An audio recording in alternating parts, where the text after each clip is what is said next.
हे आमच्या वसंत मोरेने भारतातला 5वा आणि महाराष्ट्रातला एकमेव असा जवळपास 72 मीटरचा हा झेंडा, आज भारताचा झेंडा आज इथे उभा केलेला आहे. आपल्या पुण्यामध्ये आहे तोही एका नगरसेवकाने आपल्या उभा केलेला आहे.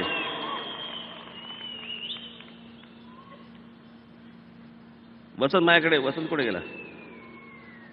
ते तुझ्या त्या फुलराणीचे फोटो नाही सापडले मला. त्याने तिकडे एक छान लहान मुलांसाठी एक आघाडी केली आहे फुलराणी नावाची. म्हणजे हा एकमेव नगरसेवक आहे जो महानगरपालिकेला वर्षाला 30 लाख रुपये देतो.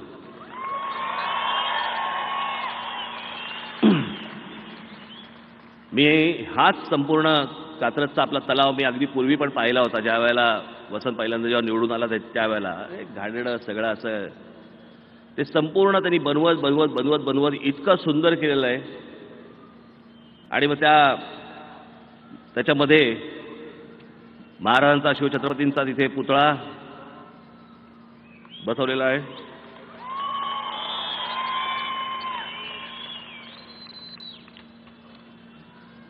प्रकल्प आहे, हा पहिला प्रकल्प आहे पुण्यामधला जो एका नगरसेवकांनी केला आणि त्याच्यानंतर मग बाकीच्या ठिकाणी पण सगळे सुरू झाले, अनेक ठिकाणी सुरू झाले.